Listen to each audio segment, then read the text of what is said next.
आज 10 ते 12 वर्षांनी देतोय आणि राठोड साहेबाला आपण त्यांच्या एक तर गरमी होती, पित्त होतं, पोट जास्त होतं, ढेरी जास्त होती, त्यांच्याच तोंडून ऐकतो. तुमचं नाव सांगा. विजय राठोड. बरं मला सांगा तुम्हाला काय काय त्रास होता आणि शरीराच्या बाबतीत काय होतं तुमचं? पित्ताचा त्रास होता मला, गरमी होती शरीरामध्ये आणि थोडंसं वजनही वाढलेलं होतं माझं.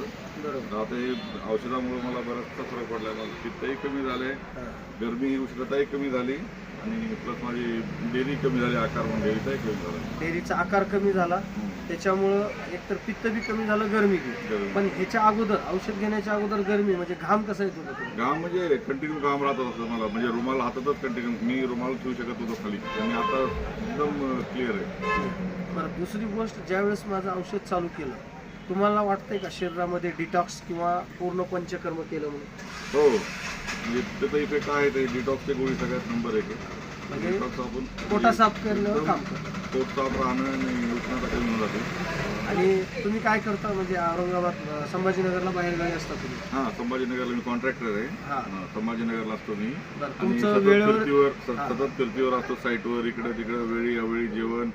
काही समजा कधी खाल्लं नाही खाल्लं, दिवसभर कामाच्या धावपळी, कॉन्ट्रॅक्टर असल्यामुळं तर त्याच्यामुळे बरेचसे परिणाम झाले होते शरीरावरती. पण ह्या गोळ्या जेव्हापासून चालू केल्या, साहेबाच्या जेव्हा संपर्कात आहे त्यापासून खूप फरक पडला मला. उष्णता कमी झाली, पित्त कमी झालं आहे आणि माझा डेअरीचाही घेर कमी झाला आहे. गिर जी वाढलेला होता तो कमी झाला, म्हणजे तुम्हाला थोडं फ्रेश फॅट वाटतंय चरबी आता. फॅट चरबी कमी झाल्यामुळं फॅट चरबी फ्रेशनेस आणि प्लस शरीर थोडं हलकं हलकं वाटतं. हलकं वाटतं, स्वतःलाच हलकं वाटतं ना. काम करायला आता मला थकवा येत नाही, जाणवत नाही.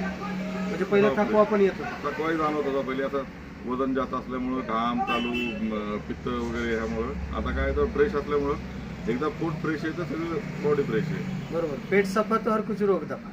बरोबर आहे. राईट. तुम्ही असं भरपूर काही पेशंट परेशान आहेत, त्यांना काय सजेशन देऊ शकता? हे आयुर्वेदिक घ्यावं का? मंत्री सरांचे जे औषधं आहेत निश्चित उपयोगी आहेत. 100% माझा स्वतःचा अनुभव सांगतो मी. आणि मी ह्या रूटला आलो की माझा स्टॉक संपला केला, मी रेग्युलर त्यांच्या टचमध्ये. आज 1 वर्ष झालं मी रेग्युलर त्यांची औषधं घेतो, फक्त त्यांची औषधं घेतो. धन्यवाद. नमस्कार.